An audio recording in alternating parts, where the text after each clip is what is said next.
Chris Con at Rome De La Rosa nasa trading block na ng Magnolia at posibleng mapunta sa Converge kapalit nina Alex Stockton at Archie Concepcion. Pero wala pang official na usapan na lumalabas sa PBA tungkol dyan. Lahat pa yan nasa trade rumor at fan proposal level lang muna. Si Chris Con ay nasa Magnolia na ngayon. Na-trade na siya galing Titan Ultra papuntang Magnolia noong October 2025 kapalit ni Aris Dionisio. Ang reason ng Magnolia, gusto nila ng youthful, athletic two-way wing para sa system ni Coach L.A. Tenorio. So kung ibabalik siya, parang ang bilis ng flip. Si Alex Stockton ay mainit ang pangalan sa trade talks, nasa number 3 siya sa top 5 stars that could be traded next. Si Converge mismo ilang beses na nag-deny, pero dahil sa roster logjam at early exit nila, bumalik daw sa usapan yung trade. At ang Magnolia pa nga yung number 1 destination na binanggit sa isang blog.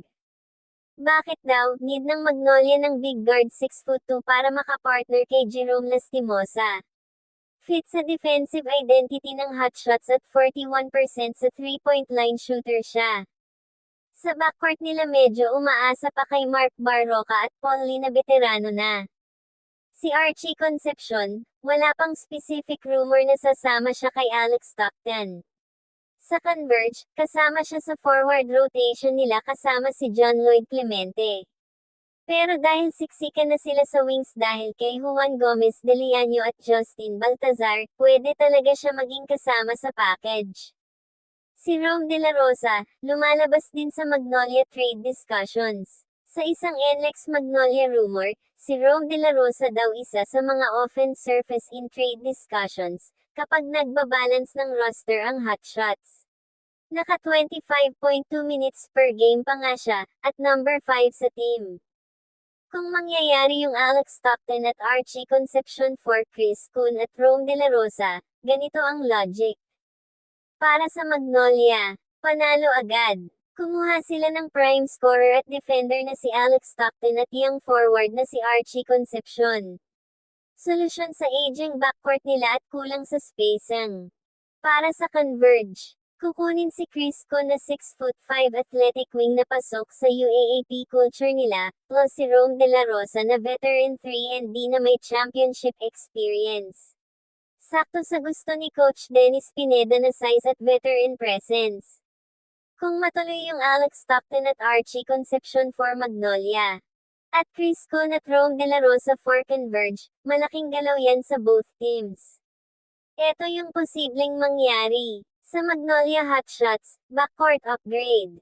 Si Alex Stockton 6'2" na may 14.9 points per game, 41% sa 3-point line.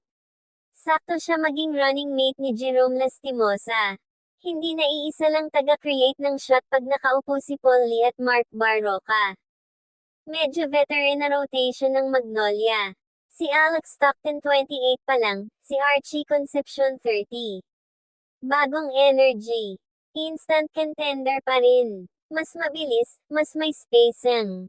Yung sinabi sa rumor, imagine him going to Magnolia and taking over that good-looking spot of a James Yap, dun papasok si Alex Stockton.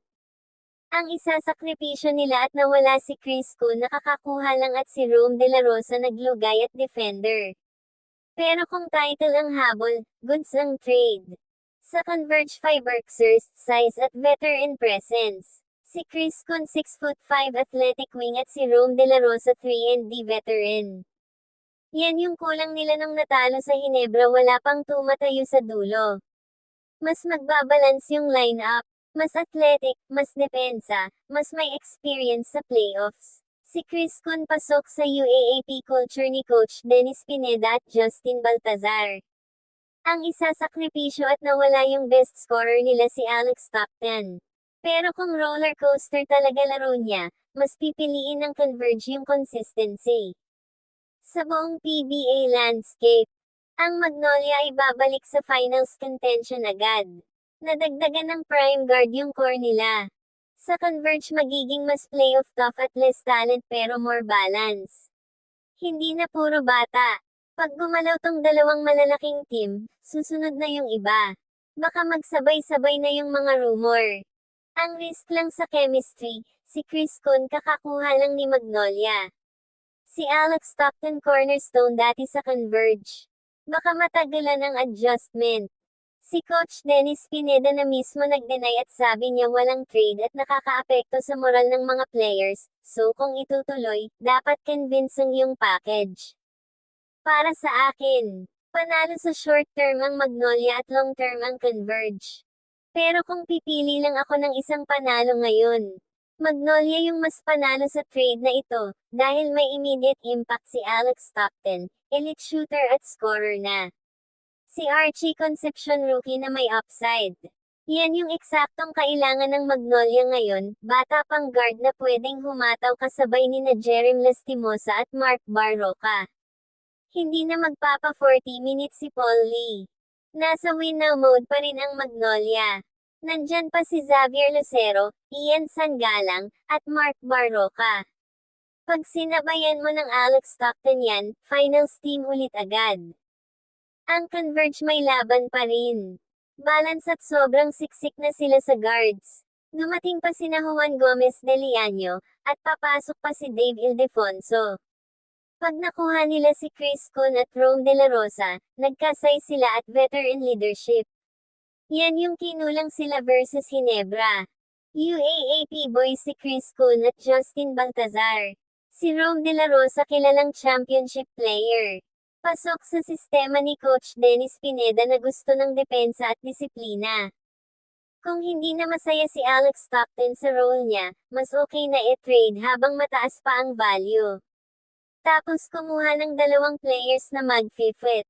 Si Alex Stockton ang pinakamakikinabang dito kung matuloy ang trade, dahil sa Converge, siksikan na siya.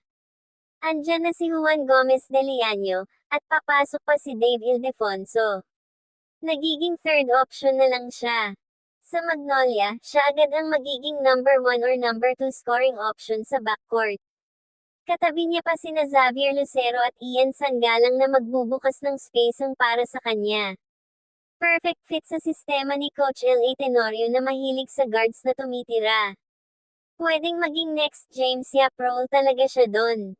Ikaw boss, kung ikaw si Alex Stockton papayag ka ba lumipat sa Magnolia?